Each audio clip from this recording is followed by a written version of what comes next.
Good afternoon, everyone, and welcome to the Fika Brunch and Business Podcast with Tia and Evo. I'm Tia. Curveball.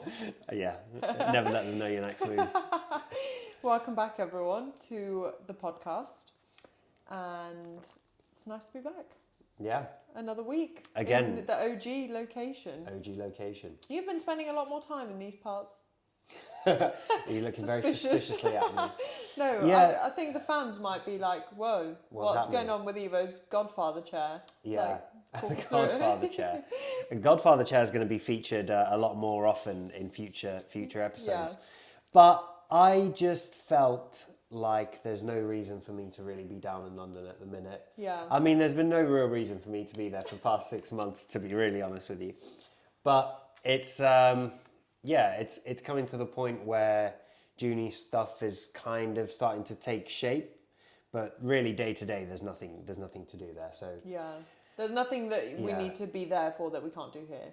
exactly, and London's the kind of, and I think we're in a stage now where it's important to save some money and not Yeah. be spending everything.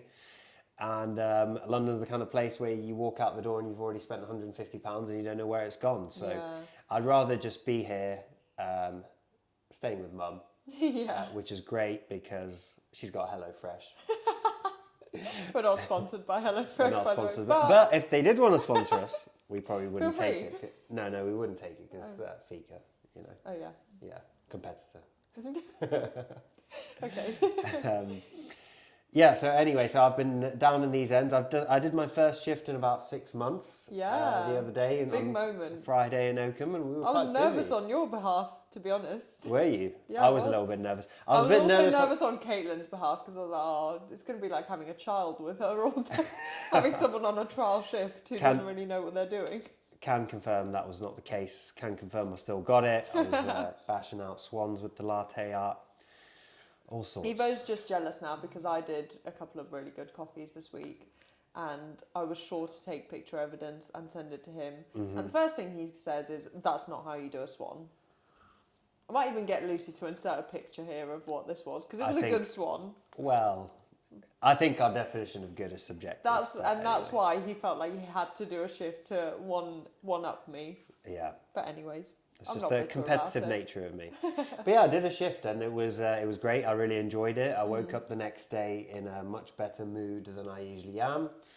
I actually felt like I'd done something with my day and looking forward to doing a lot more of those Nice. in the near future. Love to hear that. I think this would segue nicely into another topic of conversation that I want to talk about, but not on today's podcast. I think once Juni stuff is off the ground and a bit more official, I want to talk about, I guess, like mistakes we've made over the last year and learnings we've had, because I think that's a good segue into that. But you'll have to tune into it. I like it. I think I've also got lots of podcast ideas for once Juni is open, because I think there's a big story to tell there. Yeah, agreed. That I don't want to tell before the story is kind of completed. Agreed. You know? So today we thought we would just kind of ask each other some business/life questions and see what the other responds. I think we probably would think we know each other's answers fairly well, but I think there might be some surprises along the way. Mm-hmm. So I reckon let's just get straight into it. Let's do it. Okay, first question is, are you where you wanted to be at this stage in your life? In your life? In your life. In your life. Yes and no. In some ways, yes, because this is a great question to ask me, because I constantly think about where I was like 3-4 years ago, and I constantly think about where I wanted to be when I was thinking forward at that time. Yeah. And if I think forward to this, if I cast myself back to the person I was then and think forward to this moment, I would say that I'm probably even further along than I thought in terms of like how my life looks. However, I think the number one place that isn't what I want it to look like is financially. Okay. I think the realities of running and trying to grow a business is, I think you see a lot of entrepreneurs online that are like flexing a nice car and a nice watch and a nice outfit and all of this. But in reality, we've been in business for 3 years, which is not even that long, and we've been trying to grow this business quite quickly, and that means that we've probably not reaped the financial rewards of it personally too much because we've been investing in the future. So I think in terms of like progress in the business, I think I'm further along than what I would have expected. Yeah. But in terms of personal financial progress, I'm nowhere near what I thought it would look like. But that's fine. That's just the reality. And I feel like if there's anyone out there building a business that feels like they're not. I also think that part of that is because we're building a business, but a lot of what you see online is like they're building a business and might be building a brand and personal brand and everything like that. But I don't know, this is just my evaluation of it, but I think a lot of the time there's a lack of like morals and ethics and values behind that. So I actually don't think it's difficult to start something very lucrative and build it up and make loads of money and sell out and, you know, be in a much better financial position. But I do think you have to, if that's your main priority, I think having like the kind of morals and ethics and like values and direction in which we want to grow in and the kind of brand that we want to be and the kind of like brand that we want to be seen as being behind comes at that expense of like the speed that you can do that at. Yeah. Does that make sense? It does. And like there are also industries that are much more lucrative than hospitality to do it in, and it just so happens that we've chosen probably the hardest industry to make any money out of. But here we are. It's not a lie. And there's, like that's just one part of it. Yeah. Yeah, no, I agree with you there, because part of it is about building it the right way and not just building it purely for your own personal benefit. A lot of it we have done organically as well. Like we've not taken on investors and, you know, like a lot of it's just been done through our actual growth and actual business and people approaching us and that kind of thing. So I think there is, if we wanted to do this differently in a way that was purely to make us rich, I think we could have done it. Yeah. But we weren't, like, we would have had to sideline everything else that we wanted out of the brand. Yeah. And I don't think we wanted to do that. Yeah, no, I think that's right. And then I think ultimately that probably pays even more dividends in future, because then you're actually building a brand that's there to last a long time rather than just something that's you're there to cash out on. Yeah, exactly. Exactly. It's I can't remember exactly what the quote was, but basically it was something about who can hold their breath the longest before like cashing in their chips. Yeah. But that's sometimes difficult to decide what to do with. Like, at what point do you cash in some chips here? Do you cash in, or do you keep growing? At what level? Yeah. But so to answer your question, in terms of like operations, I'm further along than I thought. In terms of finances, I'm nowhere near what I thought. Okay. I would say for me, I am, again, I think this ties into what we spoke about last week. I've never really planned where I want to be. I think, like, even just saying that, I realise, like, how true it is. I've never thought, like, I never at school thought of where I was going to be in 10 years. I've never really fantasised about where I'm going to be. And maybe that's a bad thing, maybe it's a good thing, but I think it's made me very... I would say I'm, like, very present. I'm quite happy. Not complacent, but it means, like, I'm not always seeking, like, what's next, the best thing. Yeah. So I don't really know where I thought I was going to be, but I would say I didn't think I would be... A business mogul. Business mogul, yeah. I didn't think I would be... Yeah, to be fair, to be fair to us, at 25, I didn't think I would own 3 cafes and have a 4th one on the go, Yeah. and then potentially a 5th, which is more yours. But Potentially a 6th. and a bakery, and you know, I didn't think that would happen, and I do sometimes think like, oh yeah, I'm only 25.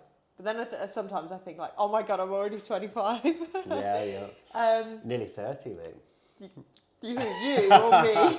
I'm not. You are. So yeah, I think I am further along. I would agree. I would say very much the same, to be honest. Further along in business than I thought I would be. Very far behind financially, like personally, financially. Yeah. But also not that upset about it. Like, yeah. When I say that, I'd quite like that to change at some point in the near future. But I'm happy. I feel like we're making the right choices for us at the moment. Yeah. And then I would say like mentally and physically, I am like mentally, I'm in the best like state I've ever been. Really? Yeah, and that's taken a lot of work, you know. It's day in, day out hustle. Good effort. Hustle on the brain. Well, lots you know. of meditation. No, I don't meditate. Oh, really? No. That's controversial. I would like to, but it's just one of the things that I just don't do. That's taken a lot of work, and I'm very happy that I am where I want to be with that. Mm-hmm. And I feel very content in life. I'm happy for you as well. Thank you. And then physically, I did think I would be like model material at this stage of my life when I was like 10, but I'm not. Oh yeah, you did. This was actually a real stage. Yeah, I did. We used to want to be. Have you ever spoken about that on the podcast? No, I'll do a quick rundown. Basically, got diagnosed with really bad eyesight at like 11 o'clock. 11 years old, not at 11 o'clock. It might have been 11 o'clock. And I think I cried for about 2 days straight because really? Do you not remember? No. Because I was so convinced I was going to be a model, and it didn't happen. But why, you can't be a model if you don't have good eyesight? Well, no. Yeah, of course you can. I just thought because I was going to have to wear glasses. I was like, show me a model that wears glasses. Oh, I see. Also, I would like to preface this that I used to be quite tall for my age. I still am fairly tall, and I also used to be quite a skinny child. Yeah. So everyone always used to tell me like I've got a model build. Yeah. And then that all changed quite quickly. But no, when I say I thought, so when I was like 10, 11, I really wanted to be a model. And then that I did let go of that quite quickly because I realised I don't actually want to do that. I thought I would be in better physical shape than I am, but I'm also very happy with where I am. Really? Yeah. Why would you say that? I mean, I don't know why I thought that because I didn't do any exercise for about 3 years. I was gonna say I've never known like physical like bodybuilding to be part of your. No, I've only really gotten into it in the last. It's probably been about a year now. Yeah, that's right. That I've been into exercise and like health and everything. Well, I've always been into health, but like into like exercise and movement and like weightlifting and stuff like that. Mm-hmm. Weightlifting, strength training is what I do, not powerlifting. But yeah, no, before that I didn't really exercise. So I'm not really sure why I thought that, but here we are. Well, considering you never thought of it, you're probably in better shape than you would have thought. Yeah, no, I'm very happy with life. Nice. Yeah. Good to hear. Yeah. Next question is, what do you and your business partner argue most about? So what do you and I argue most about? We've not had an argument in a while. No, we don't. Maybe we're due one. Oh yeah, probably. No, actually not until next year. Yeah, that's true. They usually come about once a year, and they're quite consistent with that. What do we argue most about? I don't really know. I don't really know what we argue about. I know when we argue. We usually argue when there's some change coming along and we're potentially going in different directions or approaching it in different ways. And it all just kicks off from there. Yeah. I think that's what we argue. Yeah. Would you say so? Yeah, I'd say on a day-to-day basis, probably what we argue most about is like how to handle situations. Yeah. I think I I don't know. I was going to say I think I'm much more like direct, nip it in the bud before it's happened, whereas you'd rather like let a situation play out and then address it. Yeah. I'm like a lot more preemptive, maybe like too much to the point where I'm addressing something that was like never going to happen, whereas I think you're like the other end of the spectrum in that I want to gather the data. you want to gather the data, but then sometimes it gets too far and it's too late to gather the data. So I think that's probably the only area really that but I would say we don't even we used to argue much more about that, I would say. we don't. I think since we've like split our roles up and we both have very different areas of the business that we oversee, we just don't really we don't really argue about much. We don't disagree on a lot. Maybe the one thing is like the direction of the company. Sometimes I'll be like, oh, let's grow it more, let's grow it faster, let's do this, let's do that, and you're like, maybe let's slow down, let's enjoy what we have. Yeah. Do you reckon? Yeah, I'd say so. But I think that just shows our personalities as well. Yeah. Like you're like go in a sense of like, again, this all ties in to like the previous point of like, I'm not just about growth in any way possible. Sometimes I'm like, okay, yeah, we can grow by opening another cafe, or we can also grow by like making this one even better and adding this to it, and like watering the grass, as you said the other day. Yeah, grass is greener where you water it. Yeah, so we do disagree on that, but again, I wouldn't say that much. Well, next time we have a massive argument, which is probably going to be next year, around April time, we will let you know what it's about. This is a good one. What are the best things you owe your parents? I don't really know what do you mean by that? What do you mean by that? What are the best things? Well, I'll answer it, Okay. and then you can, and I'm going to answer one specific point on each. Okay. I would say from our dad. Yeah.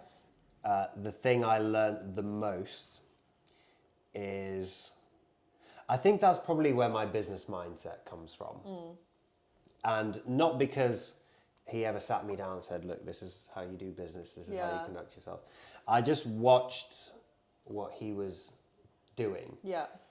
And the fact that he didn't really live this traditional life of like, go and find a 9-to-5 job somewhere and save for your retirement and then retire at 65. It was a very non-traditional path. Yeah. And I think watching that, I looked at that and thought, maybe I don't have to follow this traditional path. So that, and then definitely what helped me get started is he's quite big on like, make sure you save enough money. And I think you and I've talked about this on previous podcasts, is that before, like probably 3-4 years ago, I used to spend nothing. I just used to try and save as much as possible. I used to walk around in like t-shirts that people gave me as a present. It's an embarrassment to this family. Yeah, and I used to turn up to like shifts in the cafe like that, and Tia used to be like, "What are you doing? You can't be wearing stuff like that anymore." I was like, "Look, I'm not spending money on a t-shirt. I'm trying to." I'm glad that phase of your life is over. I was trying to build my future. That's what it was, and I would encourage everyone to do the same. Yeah. But yeah, so she was like, "No, don't do that." It was a mentality which at the time I was like, I need to. I think it worked at the time. Once you get yourself up to a certain level, you don't have to worry about that anymore. But getting up to that level, I wanted to be in business. I wanted to have a business of my own, and then I knew once I had that, I could then build it and grow it. But to get yourself up to a level where you are actually in business, I think requires a very big push. Yeah. And I think if I were to just do this standard thing of like, oh, let's go rent somewhere, let's get a car on finance, let's buy a nice watch, let's buy some nice clothes, like you're just taking yourself further, or you're just extending the amount of time to get yourself to that goal. So I saw it as like one big push, and then from there I can live how I wanted to. And I would say I took that very much from our dad. Yeah. And then what was the question again? What do you owe your parents? What are the best things that you owe your parents? And then I would say for our mum, I think she definitely instilled a level of positivity and confidence Yeah. in us. I'm trying to think of some specific examples, but there was just I think there was almost like I wouldn't call it a delusional level of belief, because look at us, it's all turned out all right. But I think mothers have this thing where they almost, like believe in their child wholeheartedly, Yeah. and almost like contrary to the evidence sometimes, Yeah. and sometimes that can work out quite well because Yeah. it instills a lot of confidence. Yeah. Yeah. I like that. Yeah. Good points. I would say I'm going to generalize mine for both. Not for any reason. I feel like I could split them up into two, but I think there's one thing that I've learned from both of them, and that is work ethic. I think they both have, like, we grew up seeing them with a very strong work ethic. They both used to work all the time, a lot, like sometimes not very pleasant shifts, and I can't really ever remember us like as a family just like sitting around doing nothing. Yeah. Like everyone was always doing something. Yeah. And I think the work Or ethic hustling. and the hustling, Or hustling. the work ethic and again, I would link this to both of them, but like the mentality of like you can actually do whatever you want, and like whatever you put your mind to, you can do it. Like they both did things that were unheard of for their upbringing in Bulgaria. Like they both moved over to the other side of the world while mum was pregnant, and like, you know, like a completely different way of living life. And they both kind of just said like, fuck it, this is how we want to live our life, and did it their own way. And then like, how many times has mum moved us like from country to country for like for our own good and like for a better life for us. That sounds like we were like fleeing from something. But like, not that we know of. to do that on your own, like as a single mum with two young children, is very like, you look back on it. I think, you know, sometimes when I'm having like a hard day, I think, fucking hell, how did mum actually do this? Like, this is insane. Like, you know, if you're like at the airport and your bag's a bit overweight and you're like, oh, this is really stressful. And then you think like, mum did this with me and you, like probably like hanging off her bag's 20 kilos overweight. And it always was without fail. And it always was. And somehow like everything always worked out. So I think from like both of them, and then like again, the career path that like dad forged for himself was so against the grain of what like everyone else was doing. So I think that like the work ethic and that like you can just do whatever you want to and you can go against the grain, and whatever you put your mind to, you got it. Yeah. Okay. I would say, just to quickly build on that point. Yeah. I would say, usually when people talk about positions of privilege, let's say, oh, this person was privileged, they usually refer to like how much money they were given by their parents or whatever. Yeah. I think the style of upbringing that we have and the lessons we've learned are a much like bigger privilege compared to like any amount of money that we could have received. Because once you have the mindset, I feel like you can make money. But if you're just someone who's given like, I don't know, born into a rich family, £10 million, here you go, but like not really knowing what to do with yourself, I think is a worse privilege. Yeah, agreed. Would you be happy to tell your friends how much you earn? I would, but they'd probably laugh. I don't think they'd believe me. Not because it's so much. I won't. 0. Okay, moving on swiftly from that one. That slightly depressing one. Have you ever had a religious experience? This is an interesting one. No, I don't think I've ever had the type of religious experience where that's talking about where something happens to you, like, oh my God, I've seen the light. I've never had that. But the more I go through life and the wiser I become, in theory, the more I realize there's actually some benefits to almost having a religious mindset. Okay. I've not. Interesting. I wouldn't call myself religious in any way, but yeah, there's a lot of. With everything, I like to look into it and try and understand like what is the makeup of a Yeah. religion, and when you look into it, there's a lot of like things that make it up that can be useful when applied to daily Yeah. life. So, for example, if you in a lot of religions you pray every day or Yeah. sometimes more than once a day, Yeah. that's to do with like habits Yeah. and instilling habits and instilling Yeah. habits of gratitude Yeah. in your life. Yeah. So if you actually like look at religions and then break down what makes up those religions, Yeah. I think you can extract a lot of useful lessons. So agreed. I wouldn't say I've had any religious experience. I wouldn't say I'm religious, but I would say I try to extract as much Yeah. useful stuff out of religion as I Yeah. can. I like that. I think with religion, it's like with any belief that people have that the basis of is like, I'm trying to think of the right way to say it, that it's all with like good intention.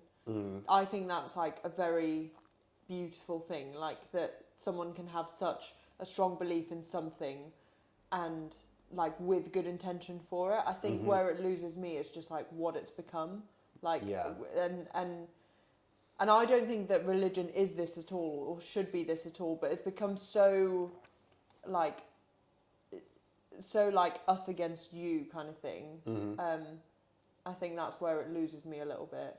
But yeah, I wouldn't say I've had any religious experiences. Again, I wouldn't say I'm very religious either. I wouldn't really say I'm spiritual either. I'm very, I don't know, just one with the universe. Well, that's a spiritual statement. Yeah, I itself. would say I'm somewhat spiritual. I definitely believe Yeah. in like that there's a higher power, and I think that's the same as like in most religions there is that. Yeah. Everyone just chooses to call it something different. Yeah. And yeah, so, but I've not had any spiritual awakenings or anything, Yeah. which is quite upsetting. I'd quite like one. Yeah, would you? I would say I would like to be more religious, but I'm stuck at this like intellectual barrier Yeah. of it. Yeah. If you You know can what just I mean. be spiritual. I You could don't be need spiritual. to be religious. Yeah. It's like the same basis Yeah. of, you could say like meditation is a form of prayer and Yeah. expressing gratitude. And Yeah, but I also think there is something to be said in. This is getting deep. I think there's something to be said about believing in a higher power. Yeah. I think And there's it's also a community kind of thing. It is a like, community kind of thing. yeah. And I think there's also something very freeing about being able to say, God has got my back. I Yeah, but can't I think think- of it in that way, but I can Can imagine. you not? No. See, I do. I think like the universe has got my back. I genuinely Yeah? do. Yeah, 100%. Yeah, so I am spiritual. I'd like if something like doesn't work out, or I never force anything anymore because I'm like it's not meant to be. It's not meant to happen. The universe has always got a plan. What do I always say? The universe never says no. It only ever says Not today. yes, not right now, or I've got something better. There you go. And I genuinely believe that. Yeah. So Nice. yeah. I'm going to stop now. Yeah, Love it. that's it. That's our thoughts on religion. Yeah. Any more questions? No, that's that it? Yeah. Oh, that's quick fire. No, look, very quick fire. We're gonna wrap it up now because we've got a meeting. So this has been a quick fire episode, but I think we covered some good ground there. I think so. Yeah, and enjoyed being back in our OG location, and we'll be back next week for more good stuff. Maybe quick fire, maybe not so quick fire. We'll wait and see. See you then. Peace Lovely out. to see you all. Bye. Bye.